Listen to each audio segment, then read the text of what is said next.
I was so excited to get my shipment from Last Bottle Wines in the mail the other day, full of incredible red wines, all from Napa Valley. I love wine tasting, so having this to my door couldn't be happier. Also, couldn't be more excited that today's episode is brought to you by Last Bottle Wines. If you don't know already, they're a Napa-based online wine shop with a twist. They offer just one handpicked wine per day until it sells out, and they're always at incredible prices. We're talking 30 to 70% off retail. And the best part is that there's no subscriptions, no fees, and no minimum purchase. And I could not be more excited to bring this offer right now because they're having a marathon sale, which is coming up March 28th and 29th. Even better, we're offering Dateable listeners 10% off your first order with code DATEABLE. So if you are a wine lover like me, this is a great time to join. And did I mention that shipping is 100% free? So what are you waiting for? Mark your calendar for March 28th and 29th, or get on it earlier if you want. You can sign up at lastbottlewines.com and use code DATEABLE and find out why Last Bottle is the most fun way to discover and buy amazing wine. We are so thrilled to be partnering with Hinge. Hinge is the dating app designed to be deleted. As you all know, I'm a huge Hinge advocate as I met my partner of almost 3 years on the app. Even before meeting him, Hinge was always my go-to app because I met more relationship-minded people here and had some great dates. Clearly, I haven't been on the app for a little while, but I re-downloaded it to check out some of the new features. One that stood out to me was the voice prompt, my best friend's take on why you should date me, where your friend can hype you up. Not only does this make the profile creation less daunting, but it's not always easy to see your own green flags. So to test it out, I asked Yue some fun prompts to get her take on what I could put if I was dating again. So the first one, how long have we known each other? What was your first impression of me and how has that changed? Julie and I have known each other for almost 10 years. My first impression of Julie was that she's very social, but I've learned that she has a lot more depth to her beyond the social butterfly that she is. My next prompt, what do you think are my green flags? I would say she's deeply loyal. She believes in love, curious mindset, and she is fearlessly ambitious. And then last but not least, what kind of friend am I? Julie is the kind of friend who will always have your back, no matter what. Damn, that feels nice to hear. So download Hinge and try voice prompts today. Then find someone worth deleting the app for. The Dateable podcast is hosted by me. I'm Yue, a former dating coach in New York turned active dater in San Francisco. On each episode, you'll hear commentary by my producer, Julie Krafchick, and other surprise co-hosts. This episode of Dateable is brought to you by 500 Brunches. 500 Brunches connects like-minded people with similar interests to meet in real life over brunch. You answer a quick questionnaire about your interests and how you spend your time, and then they'll match you in small groups of 6 to 8 at a brunch spot in San Francisco. Get a free entry into a brunch now by signing up at 500brunches.com and using the code DATEABLE. Hey everyone, welcome to another episode of Dateable, a show all about dating in San Francisco. On each episode, we open up a candid conversation about dating. And today we're about to get real, I have a feeling. Because Jenny is staring at me and she's like, I'm dying to tell you a story. I don't know what it is. I can't wait to hear it, girl. But let me give some stats about who you are. Okay. Jenny's in her 30s. She's been in San Francisco for 5 years. She's in a relationship, but also dating at the same time. So, And technically married, yeah. Okay, yeah, I saw that too. So you're technically married, also in a relationship, and dating at the same time. Yes. You're just covering all bases. I am. So I have a system, and I think that's what maybe you're alluding to. Yeah. And Do so tell. systems are things that I think a lot of people don't know about. So first and foremost, I'm still married, but we separated like over 2.5 years ago. Okay. So when I got back out into like the dating scene, it's a very uncomfortable scene to be in if you're coming from a married point of view, right? You've got like one guy. It's like only one. It's not an open relationship. It's not poly. It was a very conservative relationship. And then now that I'm back out into the dating pool, I guess, it's very different. There's a lot of people who who are very poly or very open or just dating. And, it takes time to get to the point where you're actually in a relationship. And it takes time to even have to discuss it. So before you actually get there, which is where I'm at currently when I'm dating, you have to just wait. It's time to know whether or not you want to continue into a relationship with somebody. And if somebody's even interested in having an exclusive relationship, because you also have serial daters, which I think is currently possibly me at this point in time. How long were you married for? Over 10 years. Wow. I know, I look good. You got married when you were 11. So, Jenny, is your story related to this or is something completely different? So the system is this. Are you ready? Because whoever is listening to this, oh my God, they're going to thank you so much for hearing this. So you need to have a system of 5 men at any given time. Okay? This is how the system works. You have man number 1. Man number 1 is somebody you're never going to fall in love with, ever. He's going to be your fuck friend. Okay? And it's really just for the necessity of having a really good fuck when you need it at any time. So I call him Mr. Reliable. Mr. Reliable will be over in a half an hour with champagne and flowers whenever you call or text. Done, right? So that way, ladies then, or possibly men, I'm sure men have their own systems too, are not thirsty when they go out on dates, because that's like really, really evident. You cannot go out on a date and like be horny. It's just not possible. This is also something else, which is kind of weird maybe. But prior to having sex with anybody who's new, I call it like an onboarding process. Here's your training packet. Let's set up your voicemail. Yeah, I want to see I want them to be sex positive enough, or at least self-caring enough to have an STD test ready in their email to show me. And if not, then they should go get one. And it's not just for like HIV or there's a list of 6 or 7 of them, which I give them, and I ask them to make sure that that's what they're tested for. Okay. And I provided mine as well.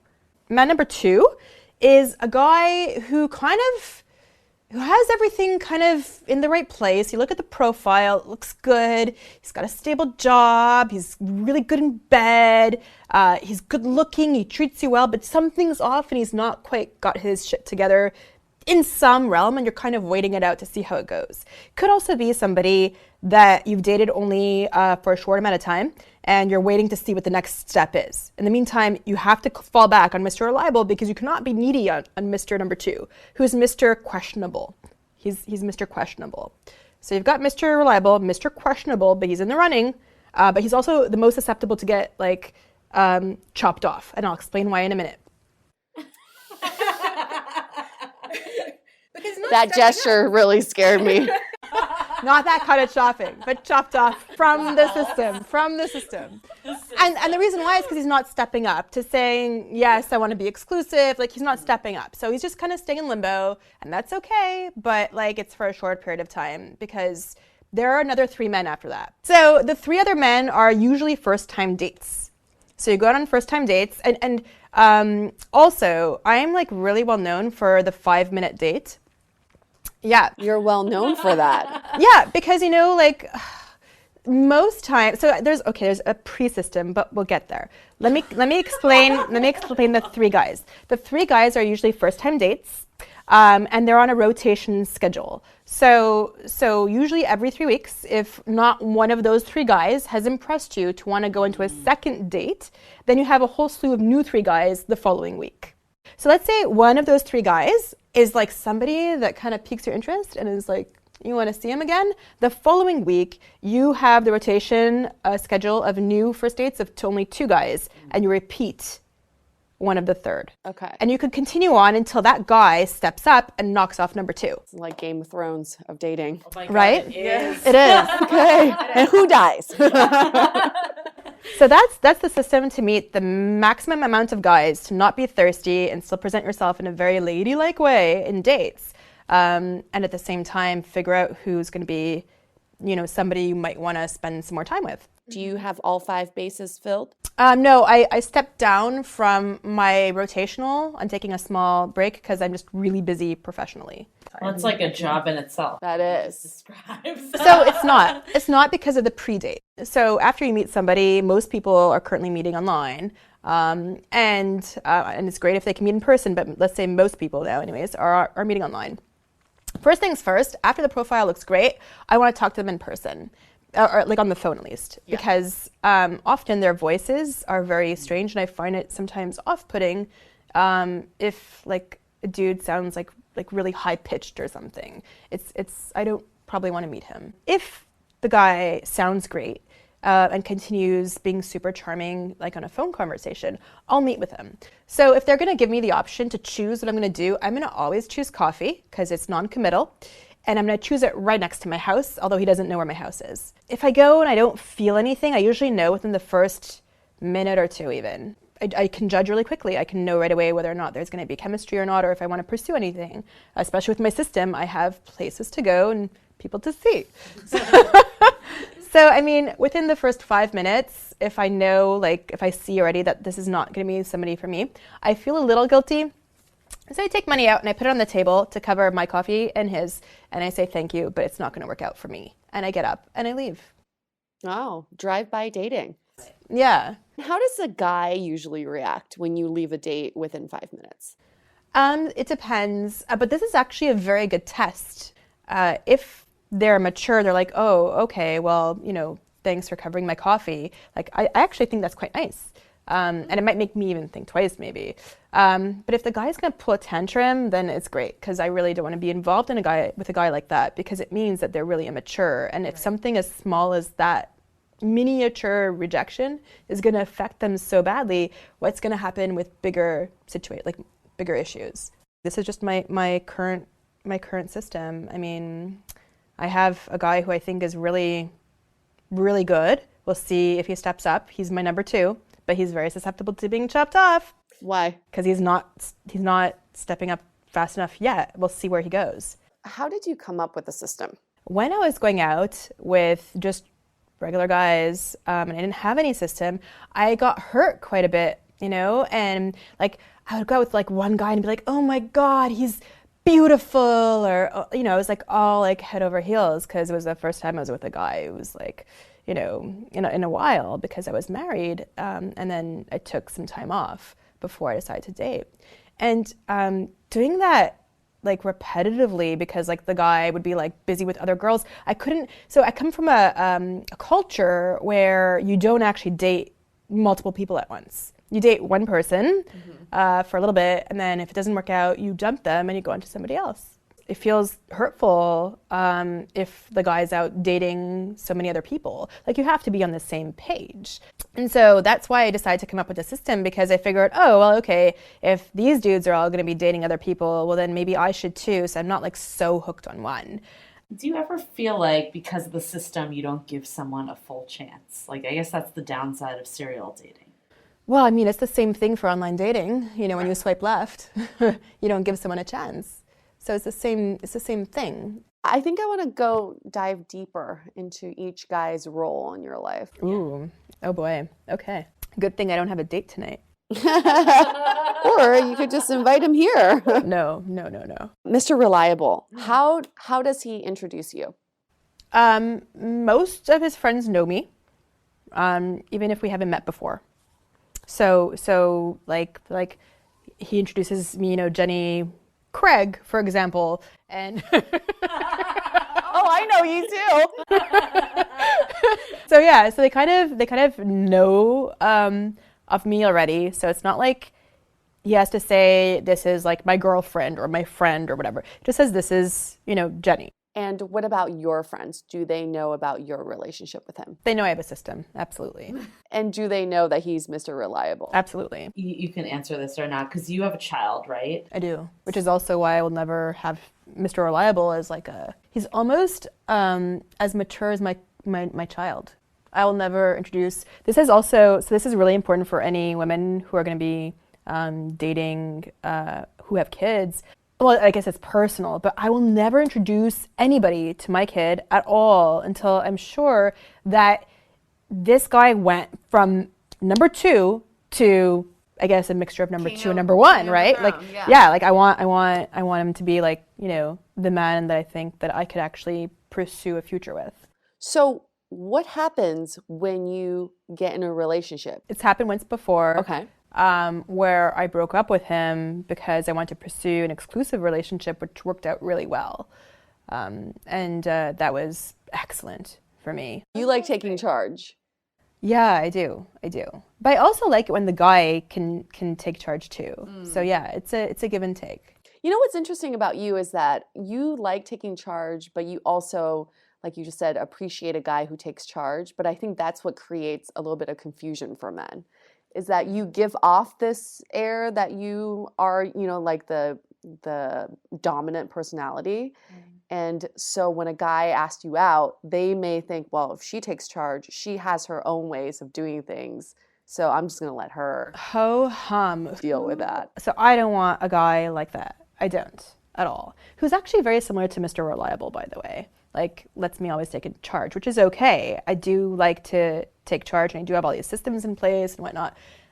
But when I see a guy can step up and like stand alongside me, or, you know, even wants to take charge a little bit and is making like right decisions, holy shit, do I get turned on. What is your ultimate goal here with dating? Really simple. I want to find one guy that I can create a really meaningful relationship with and create a future with. Do you want to get married again? I don't know. I don't think I would want to do that again. Do you want any more kids? I know you can't tell my age by looking at me, but I'm up there. And my factory is closed. The amount of change a relationship goes through after having a kid is really different if you don't pre-discuss these things. And not many people know to pre-discuss these things. So it's like it's really stressful, you know, to be like this Wonder Woman of, you know, being super entrepreneurial and at the same time being able to like run an entire household. It doesn't really work out very well. It's very difficult. You need to have like a give and take. And it depends who you're with. If you're really with a good partner, maybe they'll pitch in or whatever, I don't know, but it stresses a relationship very much. So is this something you've discussed with Mr. Questionable? I did. And oh my God, he gave the best answers. Before getting to what he said, my friend gave me the best advice once. We were both pregnant at the same time, and we both actually went through breakups at the same time to top it all off. And she said, you know, Jenny, if you want to have a child, you only know if you want to have a child if you feel comfortable raising a child by yourself. That's when you know you really want a child. And so that's how you know whether or not you want children. And so once I was able to figure that out, and I had a discussion with Mr. Questionable, he actually said that he's come to the point in time in his life where he decided that if it happens, it happens, and if it doesn't, it doesn't. He's not hung up on it. And I was like, oh my God, score. And his views on marriage? We didn't discuss those. I guess I wasn't really... You discussed kids, but not marriage. Interesting. Well, you know, for me, it's not something that I'm really interested necessarily in pursuing at this time, because not enough time has... Isn't this funny, actually? If we take a step back, I'm talking about the possibility of marrying someone after being on like six or 7 dates or so with them. But I think at a certain stage in your life, why waste time dating someone that you don't have any intentions of staying together with for a long time, right? Yeah, but then what does is marriage part of that equation of staying together? Like, it depends. I mean, I really like living on my own. I really like being really independent. I like my life right now very much. And if he's going to be part of it, yes, it's possible, but I don't know, does a piece of paper really make him more committed to me or something? I mean, I don't know.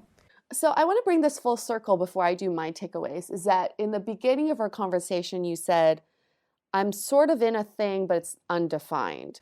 Oh, that's Mr. Questionable. We're talking about Mr. Question. Now I know, full circle, right, that it is Mr. Questionable. So when do you think this relationship will be defined? I don't know. I have to, so far I feel so good with him. I want to go through a period where maybe things aren't so rosy and see how he reacts. Like, what if I'm talking so much about a specific restaurant I'm dying to go eat and it would make me so happy and I've been like craving this food for so long, and I go on and on and on the date about this restaurant, but I make sure that the restaurant is full and I can't get in? I see his reaction. And if it's resourceful or like he's calm and smooth, that's incredible. That's like skills. And I would want to pursue something with a guy like that. But if somebody loses it, if he loses it and says, oh no, she had reservations, like this is what she's been talking, like if he starts losing it to like wait staff, if somebody is rude to wait staff, cut. Are you happy with the way things are going right now? Well, I'm really fulfilled by a lot of things in my life. And so, yes, I am. I have true love with my child. And so I feel that all the time whenever I need to feel a love. I don't know if I've ever said this before, but I think having a kid almost makes dating a little bit better because it diffuses your attention. I was going to ask too if you guys think that because you've been married before, you don't have as much pressure on it. Because I think a lot of people, once they hit 30, feel the need, like, I need to get married. I need to get married. You're really right about that, I think. Yeah, you raise a great point. I think a lot of people do have that pressure. I have a lot of friends who are, even in their late 20s, and I see that they're like they feel the pressure. All their family is putting pressure on them. It's incredible. Mine are like, just stop getting married. Don't do it again. I'm like, okay. Well, I think yours is like, I just want to feel fulfilled. Yeah. That's all I want ultimately in life, right? And for some people, they think fulfillment equals marriage or it equals a committed relationship. But I guess you're seeing the bigger picture because you've already been there. I've already been there. And actually, I've been there twice, which we didn't. Oh. Yeah, I was married once very young. But I left that relationship quickly. But what you did say was really important, and I'm going to reiterate that for your audience. Having a child puts everything else in perspective, everything else. And so if that gives me more confidence, if it gives me more goals, if I'm more goal-oriented because of it, I know exactly what I want. Yeah. A bigger picture of like, we've said it, that it's a relationship isn't going to make you happy. You need to sound self-help. Yeah. Like you need to get there yourself through whatever else is going on. You need to feel fulfilled without a relationship in your life. Mm-hmm. And that's the only way to be in a healthy relationship. And to maintain it, because a lot of people get lost. Especially, so I feel bad having to keep saying this, but after a woman gives birth, often they get lost in their self-identity. I got lost in my self-identity. I mean, I was no longer this big, whatever it is I do in my industry. But I became mom, and it was different because my body was different, and it took a lot of time to get things back into shape. You lose yourself. And so it's really important that if you're going to be in a relationship, I think, and I feel kind of silly maybe even giving advice, considering I'm not really currently in one yet, but I think that you have to be fulfilled, but you have to also find a way to stay fulfilled independently, but at the same time allow someone else in your life. I have a question of the day. So this person is a mother, and she's asking, basically, when do I disclose to new dates that I meet online or wherever that I have a child? Ooh, good one. So it depends on her. I can do it in one of two ways, and it depends also on the platforms that you're using for dating profiles. But sometimes I include a picture with me and him, and it's really clear that he's mine because he looks exactly like me, although I do blur out his eyes. But I do point that out there. And sometimes I just put it in the profile itself. I think as a dater, if a guy had a child, when would I want to know? I would want to know right away. I would want to see in their profile, or I would want to know on the first date. Yeah. Any other takeaways that we can think of? I really think finding your own system with dating is the way to go. Agreed. Everyone has their own system. It's not one size fits all. Find your own. Rotationals. Mm-hmm. That's always a great way to go. But some people may just have to do one at a time. I know people who are just that kind of daters, and that suits them. Yeah. Find your own system and stick to it. There you go. I would also say this is just a little bit of advice for men, because there are a lot of very strong women in the city who are in the driver's seat of their lives, and they've achieved quite a bit of success in their life. This doesn't excuse any guy to make less of an effort when it comes to dating these women. Yes. And I think that's the common misunderstanding sometimes. Yes. I have many guy friends who say, well, she's an independent woman. She's like Beyonce, she can take care of herself. She has it together, but she's also I'm sure she's very particular. So I'm just going to have her plan these dates or decide if she wants to take Uber or Lyft, because I don't want to be fighting with her in terms of what we want to do. And I don't want to date. So for me, that kind of guy sounds like a pussy. I don't want to date a pussy. No. I guess just don't assume. Don't just assume. I think one great way to look at this is to improve your communication skills and ask, okay, you're obviously a very independent woman. Do you prefer for the guy to plan dates, or do you prefer to plan them yourself, right? Let's talk about preferences is one way to do it. Let's just be very upfront from the very beginning. Yeah. At least I know what your preferences are. So just because I'm independent, and maybe other women are independent, maybe it's just because they have to be. Like, I'm a single mom who's just got this career going on. Like I have to be independent, but it doesn't mean necessarily that I don't want somebody to take care of me sometimes. Maybe you can get me chocolates, even if I maybe don't like chocolates, although I do. Effort goes so long. It goes so far. I agree. Well, Jenny Craig, thank you so much for taking time out of your busy schedule, running your empire, and coming and recording for our podcast. Please sign up. 1-800 Jenny Craig. Let's just wrap this up. Thank you so much, Jenny, for coming and anytime telling us your system. We're always interested to hear about people's dating systems. So, listeners at home, if you have your own system, contact us. We want to know. We want to have you as a guest on our show. If you didn't know already, we can protect your identity, just as we have with Miss Jenny Craig here. This isn't the real Jenny Craig. What? Imposter! And we can also protect the identities of the people involved in your story. And with that said, stay dateable! Your action item for this week is to focus on the big picture.